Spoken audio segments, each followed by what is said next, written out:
Welcome to the Boomer Briefing Podcast, where we help you solve a critical business issue in 20 minutes or less.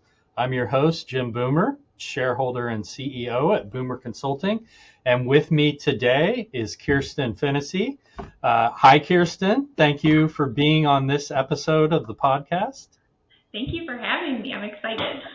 Yeah, me too. So Kirsten is a manager at Brady, Martz Associates. Today, we're going to be talking about mastering growth, so nurturing a culture of continuous improvement through training. So I love this topic, excited to chat with you a little bit about it. But first off, why don't you tell us about yourself and the amazing work you and your team do at Brady Martz? Yeah, well, like Jim said, my name's Kirsten Phenicie with Brady, Martz Associates. Been there for about 10 years, took a little bit of a break in there, but I actually started in payroll. I'm not your typical accountant, that's for sure. I actually have almost a finished bachelor's degree in early childhood education. So talking about growth and fostering it and, developing our team, I'm super excited to talk about that because I also have a passion in that area as well. Right now, I am one of our directors over our SBS department, which is Strategic Business Solutions. Probably most people listening to that understand that as CAS or Client Advisory Services. And yeah, excited to get to talk about this topic today. Great. Well, how about outside of work? So tell us a little bit more about Kirsten. What do you do when you aren't hard at work for your clients? Yeah. So I've got a 3-year-old little boy. His name's Brooks. He keeps us very, very busy, my husband and I. My husband is a project manager. We spend a ton of time outside trying to stay as healthy as possible. We're really big into exercise. Mental health is something that's super important to us as well. I've got a lot of family where I'm at, and so that's also important, spending time with the grandparents, my sisters, and just enjoying, the outdoors and all of that fun stuff. Well, I bet that early childhood education curriculum comes in handy with the 3-year-old. Oh, it sure does. Yeah.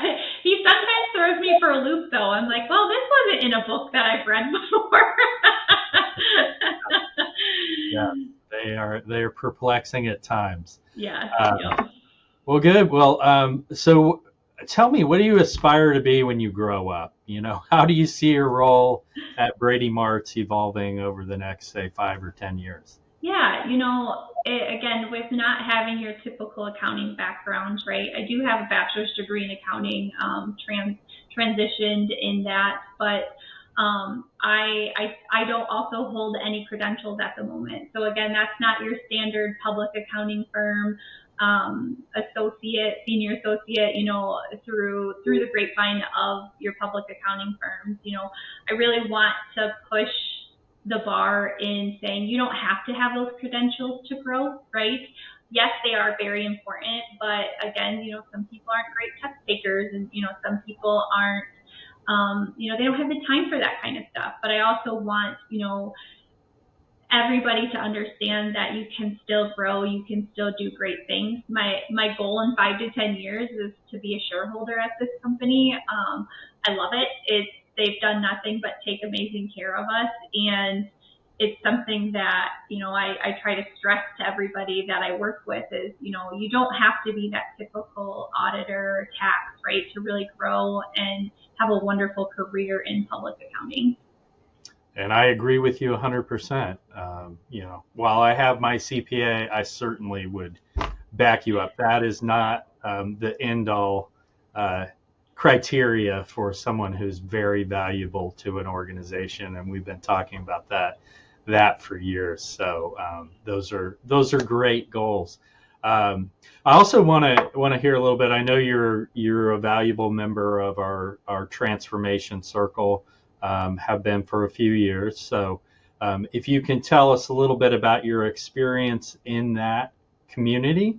And then second part to that question, are there any other things that you do for personal development to help in that evolution as an accounting an advisory professional?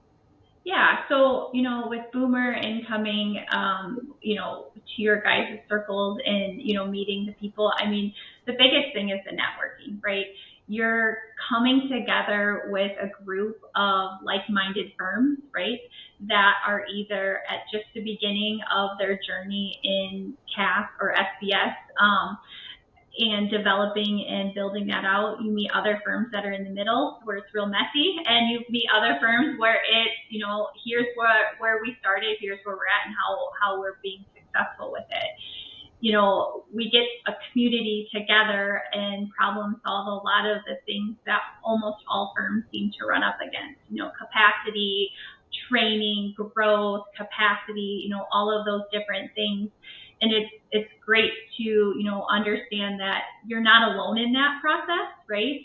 That's huge, right? Getting your feelings validated is a big one for me, and understanding like, hey, we've also gone through those challenges, and here's what we've learned. Here's what's been successful. Here's probably where we should have pivoted, things like that. You just get different perspectives, right? You get to hear different technologies. You get to hear different types of, business niches, kind of how are they growing it? How are they marketing things? And then we also get, the expertise from you and your team, right, to kind of help guide those conversations, right? Because it's really easy to kind of go off on one path and, start talking about your kids or, things outside. And that's also important too, right? We're humans, but, you guys help guide those conversations and provide a lot of value, right? Really challenge our thinking and thinking outside of the box for sure. And it's great because you guys give us, accountability checks. We're meeting in, frequently. It's great to meet in person, but it's also nice to meet virtual because people are all over the place these days, right?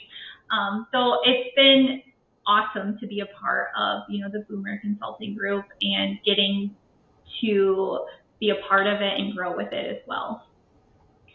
And then to your second question, right? So, things that I'm kind of doing outside of maybe like our firm and, Boomer Consulting. And we go to a lot of different conferences, and those provide a ton of different value as well. If it's, technology based or, CAS based or SBS based, right? Just kind of learning how to, develop our team, push the envelope. So that's been incredible. You get to meet so many different people, right? And hear, so many different things. And I think that's been fantastic. The one thing that I do personally is really kind of work on my own mental health and learning more about myself. I think that's been a huge impact in the last 2 years of my life. Understanding what my core values are, right? And then how do I then elevate that in the workplace? One of my core values is challenge, which some people probably go, why? And I like a challenge. I want to make sure that, I'm pushing myself day in and day out. And that just brings me a lot of happiness. And the other thing too with that personal development is emotional intelligence, right? Everybody's different. And, as you grow a team, right, everybody has different personalities. Everybody has different core values, things like that they need somebody to be able to say, hey, I hear you. Hey, I can help you. I understand, all feelings are valid, right? So let's work through this, right? So I think that's been the best. I love talking to my team and, getting on their level, trying to understand, if there's good things or bad things going on, let's work through those, right? We're a team here. We're here to develop you and work together to provide value to our clients, but also provide value to your personal life as well. Yep. Yeah. And it's such an important part of growing as a leader is, as you pointed out, it's a challenge to really step into other shoes if you don't have a good understanding of yourself. So you're spot on. You got to start with better understanding of yourself and how you work through problems and how you work. But then, connecting and those relationships and being able to be that empathetic leader who can understand multiple sides and look at it from from different perspectives is so important. So yeah, our biggest asset, right, are our people, and yeah, so let's make sure we're taking care of them. yes, Yeah, yes, I yep. agree. So tell me, what are some of your biggest accomplishments you or your team have been able to achieve over the last, say, 18, 24 months? Yeah, I mean, a lot. We've really identified a good foundation, right? We're still working on, different solutions around, management growth, but our team has, doubled in size. We're offering a lot more consulting and advisory services, really bringing in different types of dashboarding and, working through kind of what those client type meetings look like, right? How do we provide more value? The other thing too is, we're working on, growth for our internal team members of how to grow a CFO, right? That takes years and years of experience, right, in specific industries. And so we've kind of identified different solutions around training modules and, what can we be doing to kind of help that. And so we're rolling that out here starting in February for our group of managers to start with, and that's going to go all the way down to our associate level. So it's super exciting to be able to provide them, here's a path, right? Because I think we typically see your normal path with a tax, manager or an audit manager, right? They kind of know what those levels are going to look like. And now we're going to be able to do that in our SBS group. And so I think that's huge. Again, our biggest assets are people, right? And so let's take care of them. But then also, how do we provide, a higher level service to our clients, because that's super important as well. I mean, our clients are our number one as well. So it's been an exciting road these last 18 to 24 months. I mean, growth is just optimal right now, and so that's great. Great. That's great to hear. And you're not alone at Brady Martz. I mean, it's such a challenge as so many firms are trying to grow advisory and consulting. They're having to say, time out. We've historically just focused more on the transactional and compliance and the accounting services, and being that outsourced CFO or getting into strategic discussions is a different skill set. And so we're going to have to evolve and adapt how we look at developing and training people early in their careers. And it's not going to be just rinse and repeat what's always been done. Great. Yep. Well, let's talk about trends in the profession. Sure. What do you see as the top 2 or 3 trends that will have a major impact on the profession this year? Yeah, I think technology, right, is going to be huge this year. And I don't want, it's been communicated, right, to be afraid of it. And I think if people really start to lean into it, I think they're going to understand that it's going to be a great addition to what we're doing, right? It's most likely going to gain us a lot of efficiencies in areas that are time consuming, maybe repetitive, maybe kind of on the boring side. But again, I think that then gets us more opportunity and space within, our work days, right, to kind of do some more of this higher level advisory type work. I think technology is going to be huge.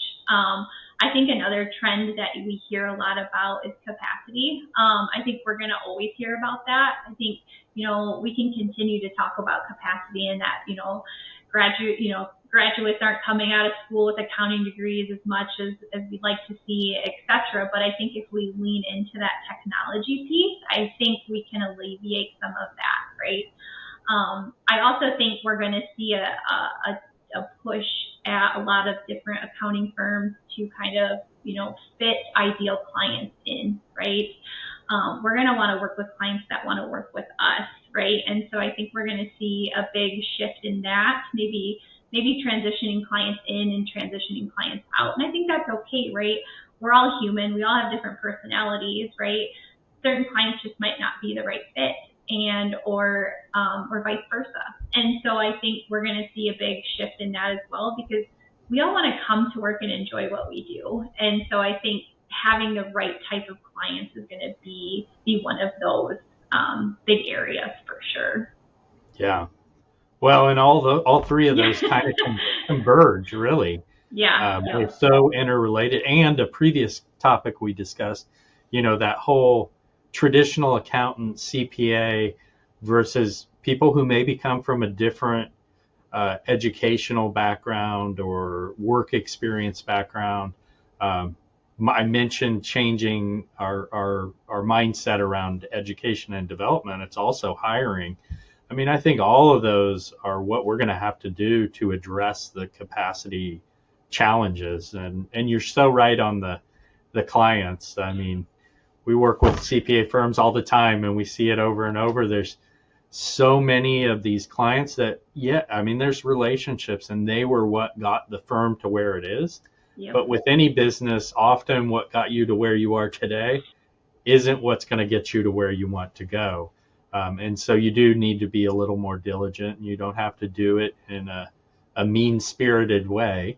Absolutely. Yep. And oftentimes it's better for both parties to part way and find a better partner for that client. So I think you're spot on. Those are things that we're going to continue to have to keep our eye on the ball and focus on in the coming year.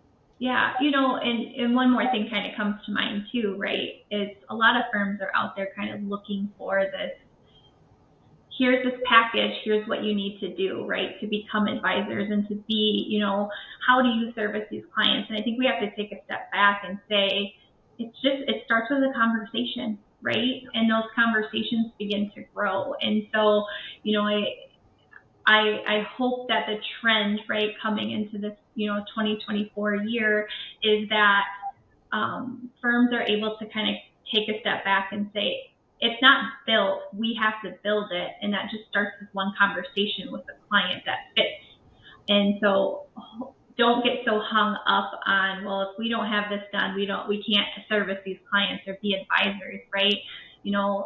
Advising starts with just, being human and saying, hey, what's working and what's not, and where do you want to go, right?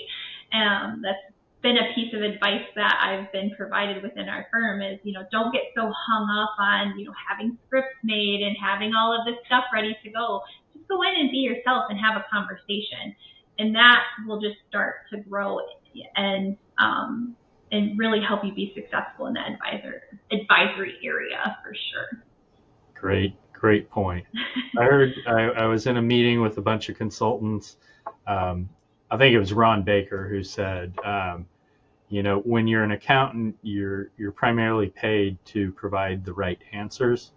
When you're a consultant or an advisor, you're paid to ask the right questions. Yep. And it's a very different perspective, and you go into that knowing you don't have all the answers, and that can be uncomfortable coming from more of the compliance accounting world. Yep, for sure. Great insights. I want to say thank you for your time today, Kirsten. It's been great to just chat with you and hear your insights. And for our listeners, if you enjoyed this conversation, we release new episodes every Tuesday morning. We cover topics related to leadership, process, technology, talent, and growth. What all the topics have in common is that they are crucial to your firm's success and helping you solve a critical business issue in 20 minutes or less. So if you like what you heard, please subscribe, and thank you all for listening. Thanks, Kirsten. Thank you, Jim.